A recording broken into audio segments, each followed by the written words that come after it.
بسم الله الرحمن الرحيم الحمد لله وصلى الله وسلم على سيدنا محمد ومن ولا السلام عليكم ورحمة الله وبركاته. Welcome back to our fourth session here on Al-Kharida Al-Bahiyya. Al-Kharida Al-Bahiyya. And now you're going to learn something that you never learned before. And it's something very, very important.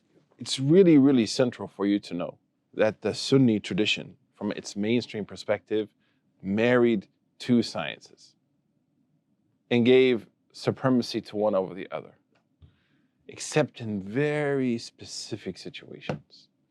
What are those two sciences? Al-manqulat, from naqal. Manqul means things that are related. What does it mean here, narrated? What does it mean? Quran, Sunnah, Ijma', and so on and so forth. The opinions of the Sahaba, the opinions of the Salaf. Those are called al-manqulat. So basically, religious sources of education. Scripture, Hadith, hada manqul, because it was passed on from one person to another, al-isnad.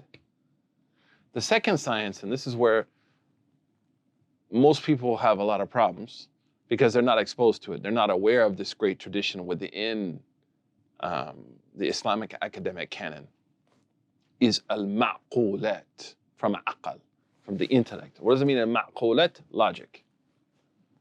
Classical Muslim scholars, and even till now, married the ma'qulat and the manqulat when they needed to, and would always give superiority, except in few situations, to the manqulat. And I'll give an example. And not as a source, but as an interpretive, if you will, rudder. Because always the manqul as a source is given, khalas, it's supremacy. But sometimes the source needs the aqal in order to maintain a foundation of Islam. And that's why I began the class talking to you about the word Rahman and Rahim and how it will be impossible to interpret them literally. That is why I modeled that for you in the very beginning. When I said like Rahma is a human emotion. It involves our psychological, intellectual, and cognitive states based on the situations around us. We said that's muhal ala Allah. So then we have the text, Allah is Ar-Rahman Ar-Rahim. We cannot interpret literally. So then we bring in, of course, supported by other Sharia texts, by the way, an idea from the ma'qulat that we say that this meaning has to be used in a metaphor. For what? Transcendent knowledge. I did that at the very beginning, to model that for you. Knowledge. So if you say Allah knows, if you interpret that literally, you're a kafir. Like our knowledge, Allah knows, literally as we know, that's kufr. Because Allah says, وَلَيْسَ كَمِثْلِهِ شَيْءٍ وَلَمْ يَكُنْ لَهُ كُفُوًا أَحَدٌ. So what I'm saying is very, very important right now. You got to pay attention to this, because this is going to now start to branch out in ways that help you scale your learning, man. And help you think what it means to think as a Muslim correctly, bi'idhnillah. Wa tawfiq min Allah. So if we say Allah knows, there's the text, Wallahu alimun, that's the manqul. But if you interpret that literally, that's kufr. So now you have to bring the ma'qul, which is supported by other evidences, universal evidences. Allah is not like anything else. So the ma'qul says, oh, this has to be majaz. This has to be rhetoric, meaning transcendent knowledge. Subhanahu wa ta'ala. So our scholars married this in a very profound way. And there were three opinions about studying the ma'qulat. The first opinion is that it's forbidden. And that's not just the Salafis. Don't be shallow with it. The Salafis have their tradition. You can find their opinions rooted in the tradition. Engage that tradition and argue with it if you're so passionate. Don't just label people. La jarha bil madhab. The third axiom I'm going to teach you is that there's no criticism based on madhab. So I can't just say, oh, that person's Hanafi, he's horrible. Oh, that person's Salafi, he's horrible. No, I have to be able to unpack the problem, not just name call. Look at our deen, man. فَلَا جَرْحَ بِالْمَذْهَبِ. That's why Imam al-Bukhari, in Sahih al-Jami', he narrates hadith on behalf of Shia. Why? Because they were Shia, but they were solid narrators. He was able to unpack. Imam Shafi'i in his Musnad narrates on behalf of Shia. He didn't just say, oh, these people are Shia, they're horrible. No, he understood this person to be a credible narrator because he took the time to either know or investigate the person. So you need to remember this axiom. La jarha, there's no criticism bil madhab, by group affiliation. So we see something here that Islamic scholarship, if you think about the last two axioms I taught you, compels us to be deeper thinkers, man. And to be patient and to be people of to be layered, right? To be layered in our thinking.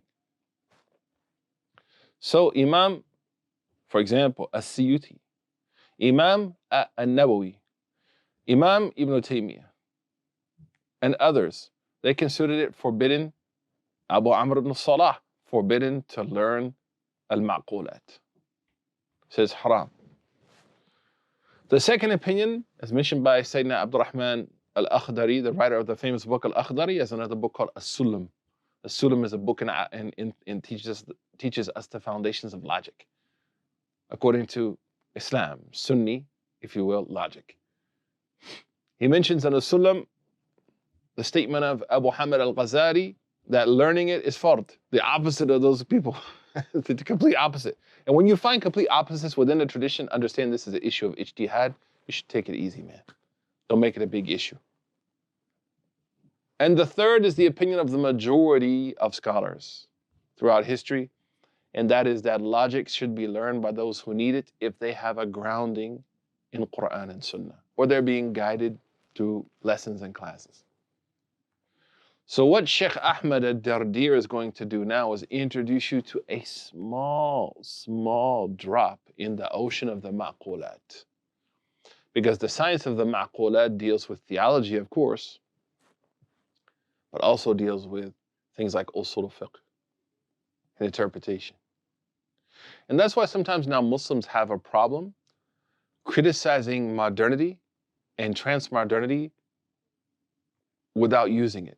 Like they have to use transmodernity to criticize transmodernity. They have to use modernity to translate, to criticize modernity. Why? Because they don't have a system. They don't have a ma'qulat. So what that is, it's a system that allows us to look at things intellectually from the prism of Islamic logic. That's why it's very important. That's why some of the criticisms of some of the earlier philosophers in the Muslim world who were enamored by Greek philosophy to the point that they became more Greek than Muslim was that they became overtaken by the epistemological framework of the Greeks, where the majority of Sunnis and Shias were like, no, back that horse up. We're going to criticize this, we're going to filter it, we're going to cleanse it, and then we're going to scale our own system of thinking. Why do Muslims now, in America in particular, where we live, English-speaking Muslims, as well as the Arab world, this ain't taught no more, man. Why do they have trouble making sense of the chaos of transmodernity? Because they can't think outside of it. So they have to use it. It's like they're in an echo chamber. So now Sheikh Ahmed Dardir, as you're going to see in a second, he's going to open up a small window and he's going to say, here's a way that Islam looks at the world. You can compare this to economic theory, you compare this to critical race theory, any theory that's out there now. Islam has its own approach to how it creates value and how it makes us look at things that leads to value, that leads to action and devotion. So he says, أقسام الحكم العقلي لا محالة. He begins to talk about what's called al-hukm al-aql. The word al-hukm doesn't mean ruling. The word hukm comes from a word which means to stop. Mana'a, hakamtuhu, I stopped him, I arrested him. There's a poem, أبنا حنيفة أحكموا سفهاءكم إني أخاف عليكم أن أغضب. The poet says, O tribe of Banu Hanifa, ahkimu, I'm going to stop your foolish ones. Ahkimu, I'm going to amna'u. That's why a judge is called hakim, because he adjudicates. He stops the fight. That's why it's called hikmah. Why is it called hikmah? Because hikmah stops someone from acting a fool. It's from the same word, hikam. So the Sheikh, he says, أقسام الحكم العقلي لا محالة. He's talking about حكم العقل. In the Islamic tradition, academic tradition, there are three types of hukm. I know you fiery, you just hukm shar'i. These kind of people would be blown away, as they're about to learn now, that's only 1/3 of the type of rulings we have. For example, 2 + 2 is 4. Do you need a hukm shari for that? Hat dalil. Bring the dalil. 2 + 2 is 4. From Quran and Sunnah. What's wrong with you, man? Do you need a dalil to know to put on a coat when it's cold outside? So the isnad of those actions is not a hukm shari. It's a different hukm. The rulings for those decisions are not resting on Sharia. And that's the mercy of Allah. And that's the difference between Islam and Judaic law. That the Prophet ﷺ was sent to remove that kind of burden on people. وَيَضْعُ عَنْهُمْ إِسْرَهُمْ وَالْأَغْلَالَ الَّتِي كَانَتْ عَلَيْهِمْ. The Quran says that He removed the shackles from people. Alayhi salatu wassalam. So in Islam, we have 3 types of rulings. The first is hukm shar'i. Any action which requires or has a Sharia ruling, like what can I eat, how to pray. For that, فُرُدُوهُ إِلَى اللَّهِ وَرَسُولِهِ إِن كُنتُمْ تُؤْمِنُونَ بِاللَّهِ وَالْيَوْمِ الْآخِرِ. Have to refer to the sources of Sharia. The second is called hukm al-aqli. What is hukm al-aqli? It means the mind, the ruling is coming from the mind. For example, 2 + 2 is 4. Half of 100 is 50. Khalas, yani the mind, Allah has given the mind the ability to ascertain it. The third is called hukm al-ada, a habit. So to put on a coat when it's cold outside, you don't need to use your mind. You don't have to think about it. And you don't need a dalil from the Sharia, except maybe وَلَا تَقْتُلُوا أَنفُسَكُمْ, don't kill yourself. There's nothing explicit there. So you need to remember this within the Sunni canon, within the academic tradition of Sunnis. And I know many of you have never heard this before in your life. Remember, not hearing something is not a cause for fear. It just means you don't know. And not knowing something shouldn't be, I never heard that before. Who are you? You're Mr. I never heard it before? You heard you're Sami'un Alim, subhanahu wa ta'ala. That's why some of the ulama said the worst thing a person ever said is, I don't know that, in the sense of I never seen it before. I never heard it before. That's some straight ratchetness, man. What I should say is, I don't know. Rabbi zidni ilma. So 3 types of rulings. Al-aql, we said, ma tatawaqqaf ala al-aql. Number 2, al-ada, ma tatawaqqaf ala takrar, meaning repetition teaches us that a habit, this is what you should do. And then finally, Sharia. I have to learn the rulings of Sharia. That's why you have fiqh. That's why Allah sent books. Allah sent Anbiya, alayhimus salam. Now watch what Sheikh does. We said earlier about ma'qulat and manqulat. He starts with ma'qulat. He introduces you now to the ethos by which Islam looks at everything. So for example, an economist or a VC, a venture capitalist, a bad one, when he looks at a forest, he sees no value. When an ecologist looks at it, they see value. What is the lens by which Islam places value? And that's what I meant by emancipating ourselves from ideas and systems. So Sheikh, he says, أقسام الحكم العقلي لا محالة. The different types, different parts of the mind's hukm aqli, without a doubt. What are the different parts? هي الوجوب ثم الاستحالة. The first is wajib. The second is mustahil, أي محال. And the sin and ta and mustahil are there for emphasis. محال يعني مستحيل تؤكد هذا لا يمكن. So he says أقسام الحكم العقلي لا محالة أي لا مراءة. There's no debating this. هي الوجوب ثم الاستحالة ثم الجواز ثالث الأقسام فافهم منحت لذة الأفهام. I'm going to make this very quick and clear for you because I know I gave you a lot to think about, man. But the Sheikh is touching on something which is central to how a Muslim lives their life. And he uses the word wajib, mustahil, and jaiz. What does he mean by this? Wajib wujud. Something has to exist. Mustahil al-wujud. Something is impossible to exist. Jaiz al-wujud, it may or may not exist. This is the essence and the foundation of how the Muslim looks at the forest.